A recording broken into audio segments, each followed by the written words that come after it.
It was supposed to be today. Well, they said they couldn't drop me off the roll by 30 March, so they Gonna gave keep me you special for 30 dispensation, April. 30. Just in case they want it back. Yeah. I know, and I had to Just in have case the somebody hands down forgets to and roll everything. back at the ranch. It's not unheard of. Yeah. Then you're actually doing pretty well. I've shot myself by now. I almost did that, I pulled a major muscle, tilling the garden, and I was gimping around. Tell you what, I would have drugged myself. I would have drugged myself, bull crawl here today.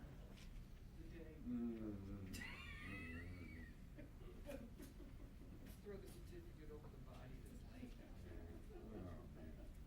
Well, you got it there, you know. That's gotta be something else. We were all set to do it. And then Yeah. they came back and said no. Right. Oh, God. I'd be over there. I'd be over there with the dull knife trying to slash the wrist. You gotta let me out. Well, I waited this long. Wow. To me, it sounded that bad. I remember when you were a young sergeant. 30 years in this. Ooh. That's in dog years. 5 years. Yeah, I got it all. Don't go there. Shut up. Shut up, Commander. He's our designated gray hair person. I plucked mine out. Oh, man. I told him about 10 years ago, I told Barbara to just cut out the gray ones. It looked at me and says, hell, if I did that, you'd be bald. Oh, thanks ever so much.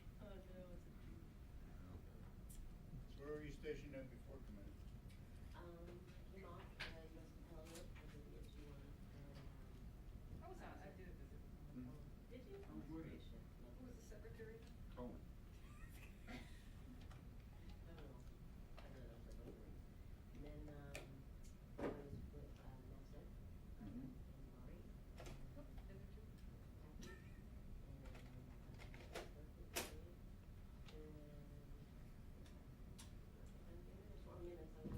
Mhm. Did you know Jane Campbell? Do you know that name? Commander Jane Campbell, public affairs. Photographer.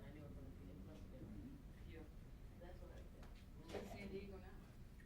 Are you with Chin? Oh, No, I'm in Tulsa, but I wasn't there, and I'm doing so much travel. And then every week that I Hey, when was the last one?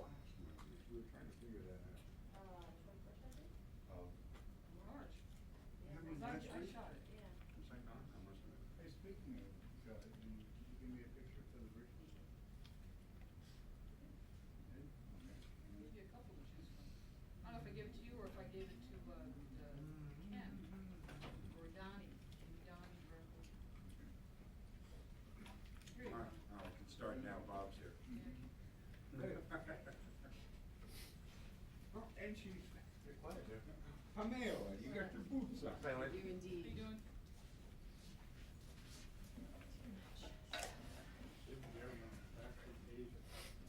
How are you? How was it for Business City? Actually, everything was undercover. Oh, yeah? Because they're fixing everything up. I mean, boy, and, so, but it was really pretty cool. Pardon? You were in China? Mhm. What for? I went with Paige. We went over to, get the Japanese and the Chinese, so it's pretty cool. Well-timed trip. Mhm. You're okay? Where can I go that's exactly on the opposite side of the world? They were trying Antarctica, but Brian did say there was a 2 o'clock, told you guys there's 2 o'clock. Yes. right? Yes. Okay. Are you running solo today? Oh my god. Not a great day, but whatever. We can't manage with food. It'll be from a rock, like at 9. Yeah, I told them they're just gonna have to wait till these, Good. sea circs. Oh, Can't do that.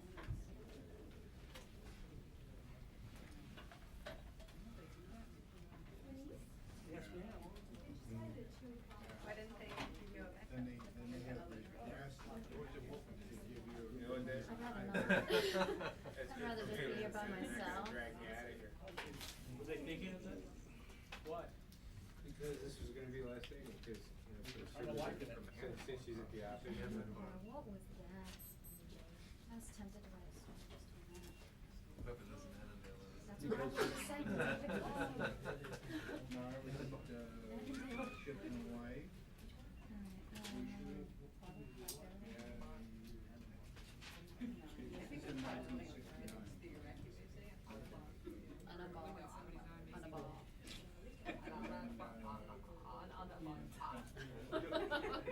That was Arabic, everyone. You're fluent.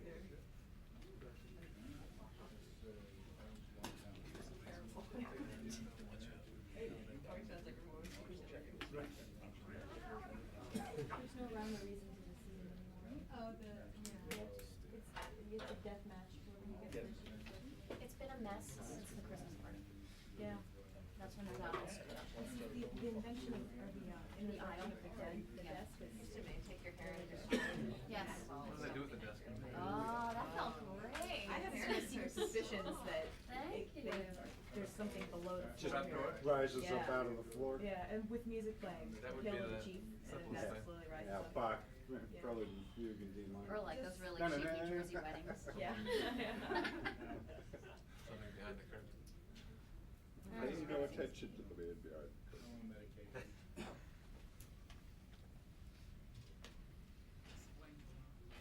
Keeping out of my Let's begin.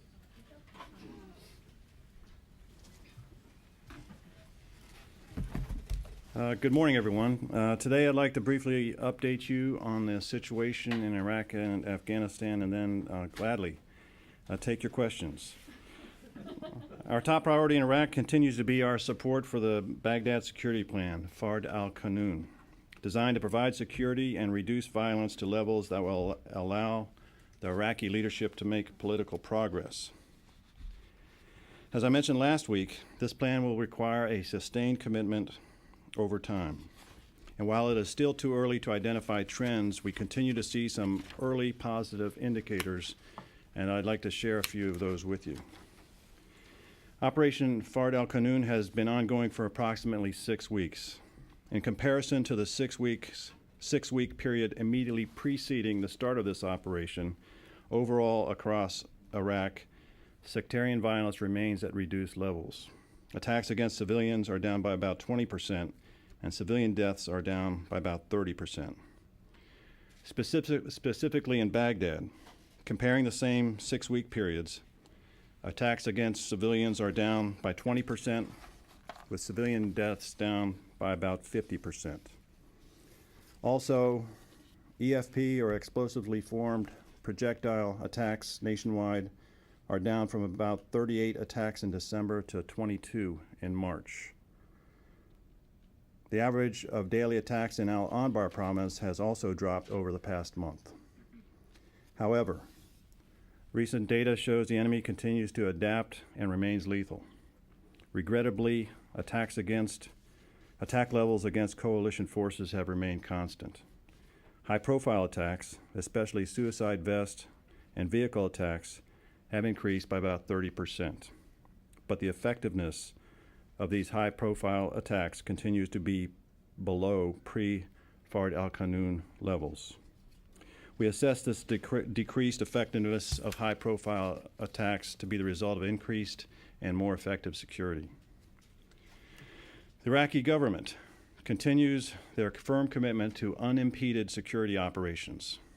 As an example of this, Iraqi and U.S. forces recently captured the al-Khazali brothers, key leaders in a Shia extremist cell that has been responsible for sectarian violence in Baghdad, including terror attacks and reprisal killings, also referred to as extrajudicial killings. This cell is also directly linked to the kidnapping and murder of the 4 U.S. soldiers in Karbala on the 20th of January. The Iraqi public also shows increasing signs of support. Last week I mentioned that the number of tips to the coalition was increasing. Let me give you one example of the value of this information. On 24 March, a tip from inside Sadr City, I think that's significant, led Iraqi and coalition forces to a cache in Sadr City of over 450 deadly anti-tank mines. An atmospherics survey in Baghdad taken 16 to 22 March provides some positive insights. It is reported that citizens are hoping the security plan will last, and it's showing signs of improvement.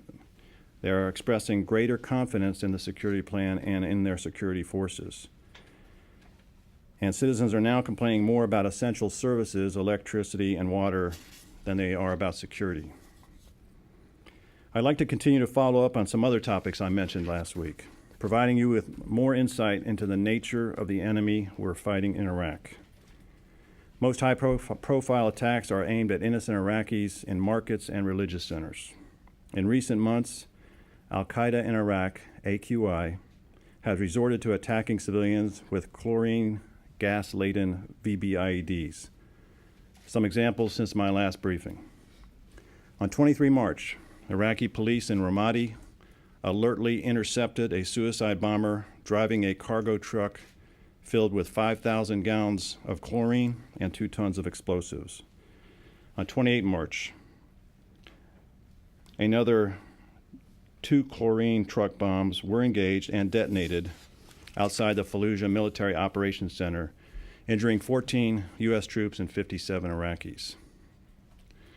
I strongly believe this use of chlorine should not be dismissed merely as a new tactic or an emerging trend.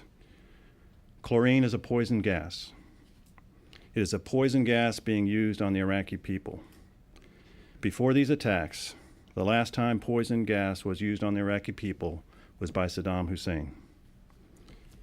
Al-Qaeda in Iraq and other related Sunni extremists are employing this weapon against the Sunni population of Al-Anbar province. So we have Sunni extremists attacking innocent Sunnis with a poison gas. We assess this escalation of AQI's murder and intimidation campaign as a reaction to the growing anti-AQI resistance that we see in Al-Anbar province. In reaction to these poison gas attacks, our commanders report that the Iraqi security forces have conducted their most aggressive operations to date and continue to apply effective pressure against AQI in Al-Anbar.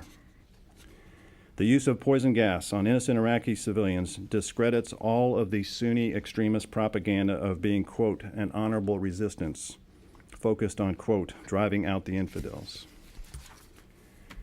In addition to the increasing use of poison gas, we've also seen another example of children being used to facilitate insurgent attacks. You will recall that last week I briefed you and mentioned a suicide attack in Baghdad on 18 March in which two children were used to help move a vehicle-borne IED through checkpoints. An attack where the adults fled, detonating the bomb with both children inside. Regrettably, this tactic continues. On 21 March, a 3-vehicle Iraqi police convoy was pursuing a suspicious vehicle in Haditha. As they drove past a 12 to 14-year-old Iraqi boy riding a bicycle, a bomb in the boy's backpack detonated, killing him instantly. These acts, the use of poison gas and the use of children as weapons, are unacceptable in any civilized society and demonstrate the truly dishonorable nature of this enemy. I'd like now to turn to Afghanistan. Operation Nowruz, or New Year, began on 21 March. This theater-wide operation with ISAF and Afghan forces is designed to disrupt enemy operations, expand the influence of the Afghan government, and enable civic development. There are several major operations currently being conducted nationwide in support of Operation Nowruz. In RC South, Regional Command South, the major tactical operation is Operation Achilles, designed in the short term to disrupt insurgents in and around Kandahar. But this is just the first step towards the long-term goal of enabling reconstruction and development in the southern regions. And overall, there are about 14,000 reconstruction projects underway in Afghanistan. In RC West and RC East, supporting operations are focused on interdicting Taliban forces and disrupting the enemy. Last week I mentioned that we expected a spike in attacks on the Afghan New Year. Before the New Year, Taliban leader Dadullah Lang promised, quote, thousands of suicide bombings. They never materialized. Instead, the Afghan New Year passed in relative peace. Credit for this must be given to the Afghan army and police, who were in the lead, supported by ISAF, who seized the initiative and conducted nationwide security operations. And in Afghanistan, as in Iraq, the enemy's actions again reveal their true nature. In 2006, the Taliban burned over 200 schools in Afghanistan. After a girls' school was bombed during classes in September in Nangarhar province, a local elder said, quote, the Taliban don't want our girls to be educated. In 2007, these attacks continue with 8 total attacks to date, 7 against schools and 1 against a teacher. Recently, on 17 March, a girls' school was destroyed in Obi district of the Herat province. In contrast to these attacks, aimed at eliminating education, in 2006, coalition forces and Afghan partners conducted over 1,000 education projects designed to help the Afghan people, everything from delivering school supplies to building schools. I was in Afghanistan about 2 years ago on a visit and went on a patrol delivering supplies to a girls' school in an isolated district, and the enthusiasm and gratitude of the Afghan people was genuine and impressive. Despite Taliban activities to deny education to the children of Afghanistan, record numbers of Afghanistan's children have enrolled in the new school year. Afghan schools recently opened their doors on 24 March to more than 6 million pupils to start the new academic year, almost doubling the number of students from 5 years ago, with enrollment rates for girls in some areas approaching 50%. The Afghan government has allocated 4.3% of its national budget for education and has requested an additional $300 million from donors. So in summary, in Iraq and Afghanistan, we remain committed to our mission and we're making progress. And I believe the contrast between the noble acts of our service members on one hand and the barbaric acts of our enemies could not be more dramatic.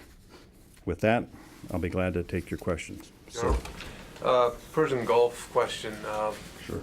What independent information does the U.S. have about where the British sailors and Marines were when they were taken by the British, or the Iranians? Well, as you understand, it's a very delicate situation, a critical stage, so I'm going to be careful and limit what I have to say about that. First of all, we agree with the British that the Iranian claims are not credible. And I think, as you have seen and reported, the British have made a pretty compelling case about the location of the ship. I think you've all seen the picture of from the helicopter with the GPS directly on top of the ship. These illegally held Royal Navy personnel were executing duties authorized under and pursuant to a UN Security Council resolution, Resolution 1723. So that's probably all I should say about that, and I would refer all your questions to the Ministry of Defense because, as I said, this is a delicate situation, a critical stage. The question goes to what information the U.S. was able to obtain at the time to be the basis for your statement that you agree with the British. You agree with the British based on what? Did you have your own information about where they were? Agree with the British based on what they've shown us as far as location of the ship in question, location of their forces, and where it was in relation to Iraqi territorial waters. Are you saying you can't tell us whether, in fact, there was independent U.S. information? I'm telling you that based on where we are in this situation, I probably shouldn't say anything else. Yes. When you measure the effectiveness that you talked about on VBIEDs and vests, how do you figure that out? And also, could you put numbers on the 30%? One more question. On the Hill, there's a lot of questions about the poll of Iraqi people that show 2/3 still support attacks against the U.S. And how do you square that with the support that you say? Right. First question, effectiveness of these attacks, very subjective. Our assessment of what the target was, did they deliver this weapon on target? Did they achieve the desired effects as far as casualties? And also, we're seeing an increased interception of these at our security checkpoints. But you don't have like some kills per bomb? I do not have the metrics on that at the tactical level. No, I don't. And do you have the numbers of, you say it's 30% increase from what to what? I don't have those numbers, tactical numbers here with me. Poll. I was referring to information I received from MNFI. There are various polls here and over there, and we could quote different polls with different information. I'm reporting an official report from MNFI. General, you mentioned the chlorine gas attacks. Yesterday, the commanding general of the Army Corps of Engineers Gulf Region Division said he was unaware of any additional security measures to keep chlorine supplies in Iraq secure. Why not? Well, I didn't hear what he said, and I'm not sure, though, that is his responsibility to secure that. That would be the responsibility of the tactical commanders. And I'm not sure, I don't have the details on what they're doing to secure these additional sites. Other than the general statement, I know they're taking actions, and next week when I do this, I could probably give you some specifics on those actions, but I don't have them here at my hand now. We're hearing different things on the severity of this threat. This morning, Major General from Anbar province said that these weapons have more of a psychological effect than a lethal effect. So it seems like on the one hand, the Defense Department is downplaying these weapons, and on the other hand, as you mentioned, these are the first poison gas attacks since Saddam Hussein. I agree with him on the effects. I'm not. He's talking about the effects. I'm talking about this as a weapon and what it really means, being an attack with poison gas. So I think we're talking different things here. Another question on the Persian Gulf. More broadly, since the British sailors were taken hostage or captive, how would you characterize the interplay between the United States Navy and the Iranian Navy, both the regular and the Iraqi, and the Republican Guard, the Corps? Right. You know what I'm talking about. I've not seen any reports of any interplay, contacts, or anything else between our Navy and any Iranian naval forces since this incident. What does that tell you then, that the Iranian Navy has been pretty much backed off, or it's a normal state of relations between our Navy and theirs? I'm not sure I'd make that. I have not seen an assessment, and I'm not prepared to make that at this time. General, you mentioned the Karbala incident. Right. I wondered, many weeks later now, what is the assessment of that? I mean, it appeared to be an attempted kidnapping, and I wondered whether you see it in the context of the Iranians taking of the British sailors, and whether you also assess it as perhaps a response to the U.S. going after Iranian-backed networks in Iraq. I know when I was in Iraq, the end of January, they said they were conducting a very detailed investigation of that incident. I've not seen the details of that investigation. However, I will ask for them. If I can discuss them next week, I will. So before seeing that, I would not want to draw any conclusions as far as the linkages that you mentioned. John.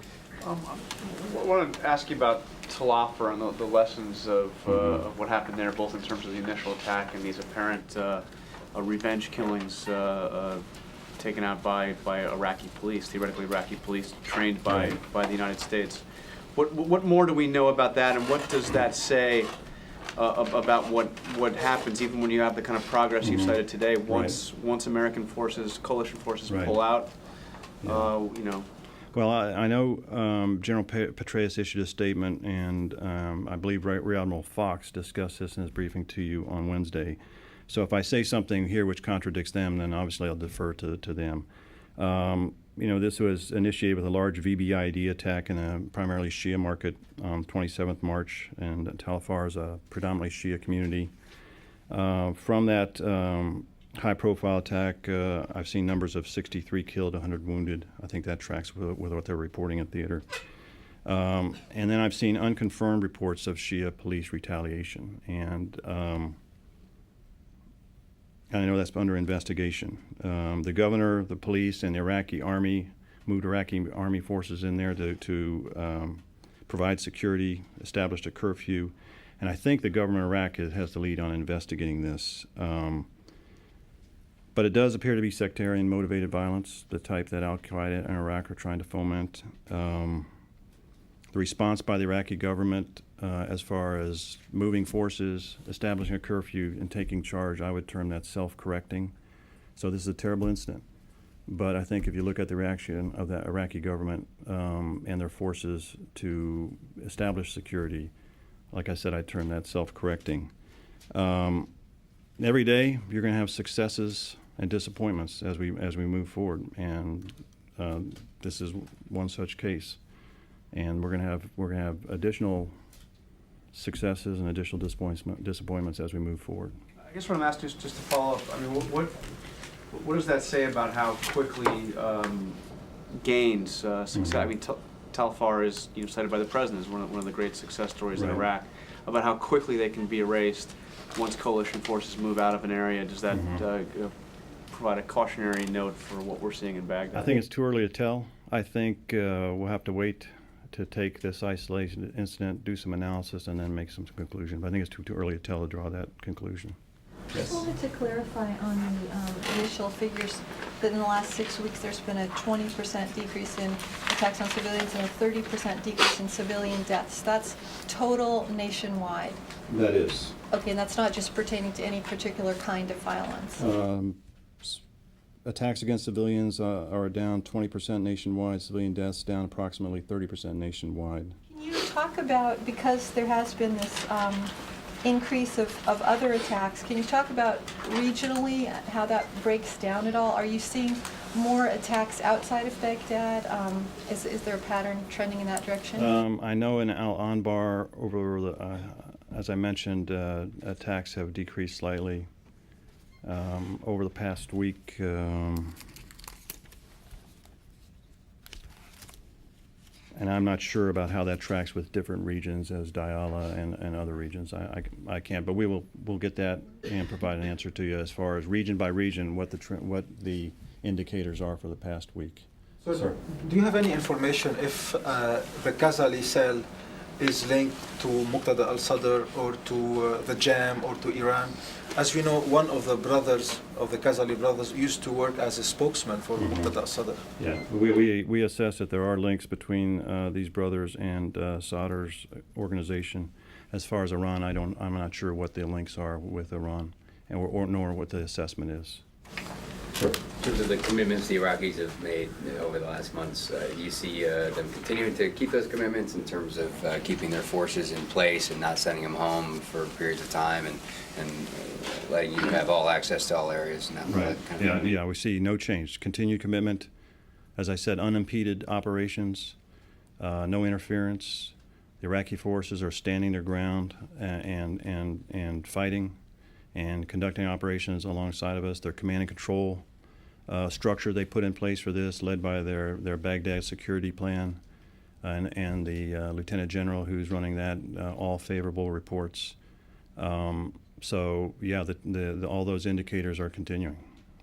Just to follow up on the other thing, you are not seeing upticks in other areas outside of Baghdad, so Baghdad's going down. No, I didn't say that. I'm not sure where the other regions are, and we'll try to get some information and pass that to you. But I would like to take the opportunity. There has been a report I saw this week about attacks in the green zone, and someone draw the conclusion drawn that we could a comment made, we cannot secure the green zone, and I just like to put attacks in the green zone in some sort of context.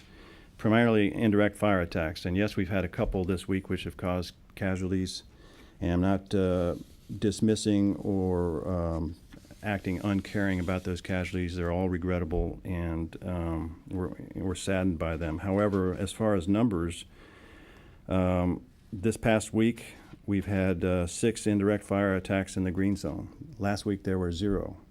The week prior there were 3. The week of 6 March there were 0. The week of 27 February there were 2.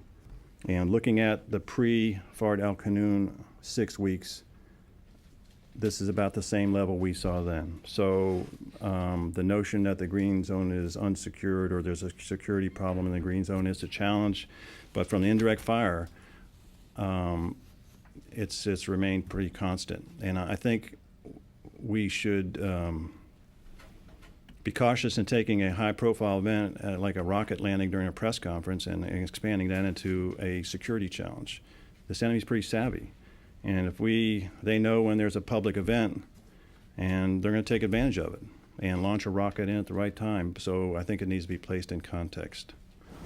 I'm still a little confused about the way you characterized the chlorine attack. You said it was the first since Saddam had used poison gas, but the general earlier talked about it as more along the lines of intimidation.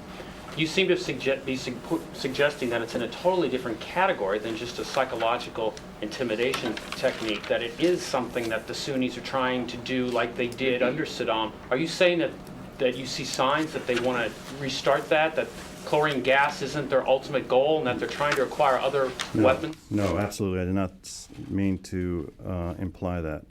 What I'm saying is the use of a chlorine gas is not just it should not be dismissed or as just another tactic or an emerging TTP. It is a different type of weapon, and the fact that poison gas is being employed by Sunni extremists against a Sunni population, I think is significant. And the fact that this is the first time we've seen this used against Iraq, the last time it was used against the Iraqi people was by Saddam Hussein. I think that's significant also. So I'm not in contradiction what I'm hearing. I don't hear the reporting, but I don't think I'm contradicting it. I'm just telling you that in our view, this is significant.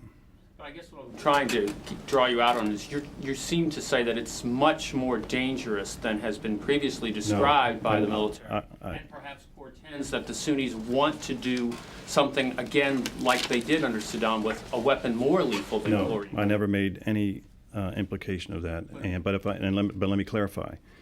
I did not say this is a much more dangerous, or they're achieving greater effects with this. It is largely a psychological weapon. The injuries that we're experiencing from the chlorine gas are being treated, so it's not significant as far as casualty producing. It is significant as a new level of weapon that these extremists are resorting to against their own people.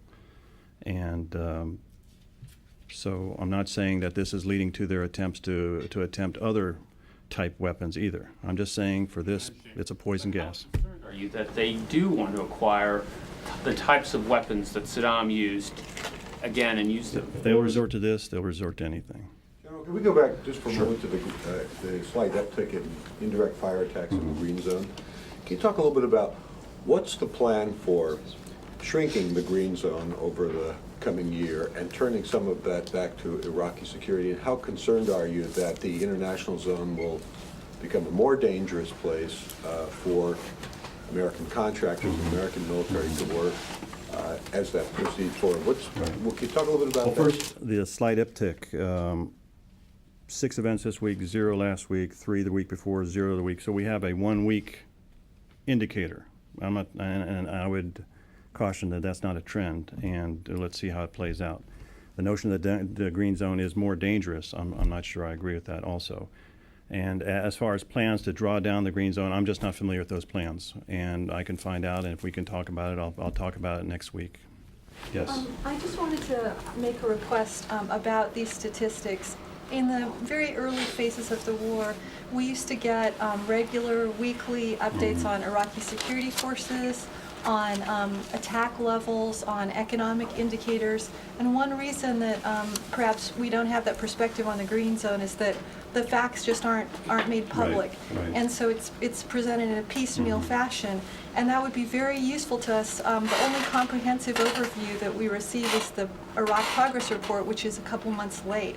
And I'm just forwarding that as a request. If we could have some kind of a regular statistical overview, as detailed as possible, it would be very helpful. Right. And we'll talk about that as far as a comprehensive review of other areas. I deal in the operational lane. So I'd be way out of my lane to try that. But we'll talk about that, see if we can provide that. And just, in all due respect, the statistics may or may not indicate a trend, but I remember having this discussion with a fairly senior official just a couple of days ago about whether the green zone or the international zone was becoming more dangerous. And he, like you, suggested that that may not be the case. But later that same day, we had 2 people killed in the green zone in an attack. And, it creates, whether it's legitimate or not, it creates a perception that the threat is increasing, and we have seen forces there both civilians and military adopting a higher force protection posture because of these attacks. Which So- happens on a daily basis across Iraq. If there's a threat, you react to it. And as I said earlier, maybe before you got here, was that I acknowledge that we took some casualties this week. And I'm not dismissive or uncaring about those, but we need to take a longer view of this. And I am not in the green zone, and so I'm just reporting what I see from here and what the reports I see. So But the larger question that the perception it creates is, if the international zone is not secure, what does that say about the overall Baghdad security plan? Well, first of all, I disagree that with the assessment that the international zone is not secure. I disagree with that.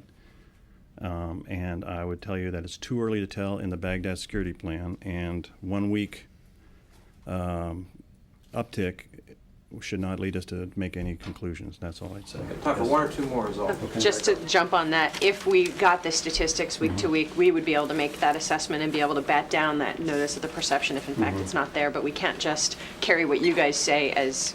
Yeah, not compelling enough to beat it down. My feelings are hurt. But no, I understand what you're saying. I understand Right. what you're saying, and you know, I can help hopefully address your questions, sir. So your use of the term poison gas is going to ricochet in the blog sphere in the next 3 or 4 hours among a lot of the supporters of going into Iraq saying, oh, the Pentagon is now admitting poison gas, weapons of mass destruction, they had stockpiles. It's going to happen. Chlorine gas is used in water purification and a lot of other industrial uses everywhere around the world, in Iraq. And I made no mention, or nor am I drawing any links to weapons of mass destruction or anything like that. I just said this weapon should not be reported just as another new tactic, and that's what I said. Actually, no, you mentioned that Saddam's use of poison gas against Okay, his own I made population. right. It's a weapon of mass destruction, an example given by this administration before the war began. So you seem to be insinuating or suggesting that there is a connection of an interest in acquiring weapons of mass destruction. If I did, then I was mistaken. What is the connection between this and The connection is just what I said. The last time poison gas was used against the Iraqi people was by Saddam Hussein. Sir. You mentioned a decline in EFP attacks. Can you talk about some of the reasons for that? Broadly, it's you know, anytime we have an indicator like this, it's a result of several factors. One is attacking the network, determining who's supplying, who's paying for, who's building, what are the supply lines, and going after that. The other one is better tactics, techniques, and procedures, force protection steps by our forces, and focused intelligence in order to be able to take down these networks. So it's a combination of that. We've found some large caches of these in the last several weeks. So I think it's a combination of those things. One time for one more. General? Yes, right down. So I appreciate the fact that over the last 6 weeks the numbers have gone down on attacks, but this past week was particularly bad in terms of deaths for civilians. Can you tell me, first of all, what do you think has happened in this past week? And second, are you concerned at all? Are you seeing any signs that the Mahdi army might begin to take a more active and aggressive stance? I think what we're seeing is what we've been saying all along. This enemy is adaptive and reacting to what we're doing, and it's a business of action, reaction, and counteraction, and it's continuous every day in every place in Iraq and Afghanistan. What's the enemy doing? What's our action? What's his counter-reaction? And how are we going to defeat that? So we're seeing an enemy who is trying to make a statement and reacting to our operation, which is just now, you know, about 6 weeks old. Only 2 of the brigades are on the ground, so we have ways to go. As far as the Jaish al-Mahdi, I think it's too early to tell. We have seen some indicators of some increased activity, but it's a very dynamic situation, and I'd be reluctant to draw a conclusion this early. So, just one thing, I'd just like to make a few comments in closing. I hope I've been able to highlight the barbaric and vicious nature of this enemy. Poison gas, attacks using children, attacking education systems. And defeating an enemy like this requires time and commitment. And as I also said, every day in this fight we'll have successes mixed with disappointments. So we must take the long view on this. But the successes we're achieving are testimony to those superb young Americans serving in harm's way, and they deserve our continuous thanks and prayers. Thank you very much.